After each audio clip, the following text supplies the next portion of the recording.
Vijay Gummadi, co-founder of CarZ, spoke to My Startup TV on the sidelines of Sangath 2019, an annual gathering of TiE Nizamabad.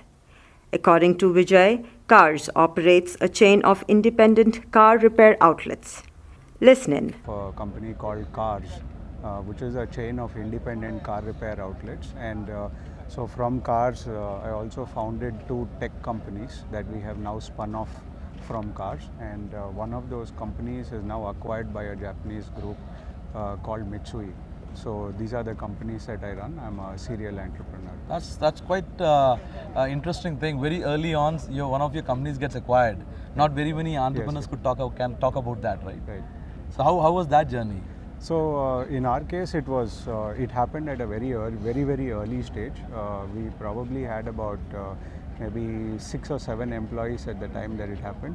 But then we were working on some tech and a business segment that seemed very ahead of its time. And it's just that that Mitsui, the Japanese group, saw the potential of this becoming something large.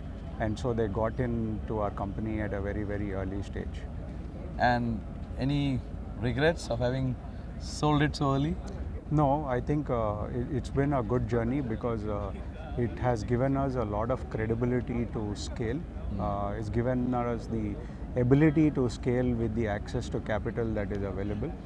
And today that company has grown substantially. So today we work with over 1,000 car repair garages across India. And this scale has been built in the last 2 years, right? So we've had a good partnership. Would you also advise that to budding entrepreneurs? See, I think it varies. You mean the acquisition part, because at what stage, the debate is always there. At what stage should you do it? Right.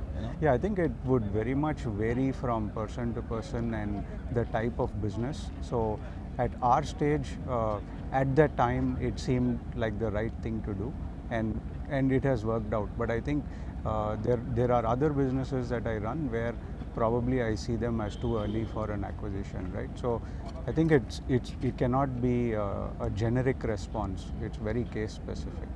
So you've been associated with TiE Nizamabad, right? And you also come as one of the speakers here, right? So when you're interacting with the aspiring budding entrepreneurs here, how did you see? I mean, how do you see the response of these people? So when I was here roughly about November last year.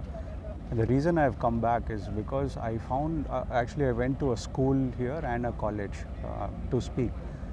The kind of, so prior to coming here, I had a certain image of what, let's say a tier 2 or a tier 3 town would be and the type of entrepreneurs that would be here. But it was frankly an eye-opener for me. I was very surprised to see the kind of reaction, the kind of questions, the kind of ideas, and the kind of motivation that I saw with, even the kids at school who were actually coming from quite underprivileged backgrounds. And today the reason I've come back is because I'm hoping to see that same kind of energy. Yes. And for an entrepreneur, it's always interesting to see other entrepreneurs and how they are evolving and what we could potentially add to the ecosystem by, it could be in so many ways. Maybe we just give them some advice. In some cases, it may be capital. In some cases, it may be connect to other people that we know. But is there potential for us to fast track their journey? And then, of course, for us to learn from their journey as well. How's the market emerging for your business right now in Hyderabad, in metro cities? So today we are given the traffic with kind of accidents that keep happening, very frequently. I just bumped my car a few days back. How's the business? How's the business? So see, generally right now the feeling is that the auto industry is in a decline. But generally, what happens when the sales of new cars go down is that car owners tend to keep their cars for longer, right? And when they keep their cars for longer, usually repairs and maintenance goes up. And that means the garage business usually does better. It takes some time to pick up. But in our business, we have been seeing about 25-30% growth in the volume and the value of services being performed quarter on quarter. So far it's been going very well.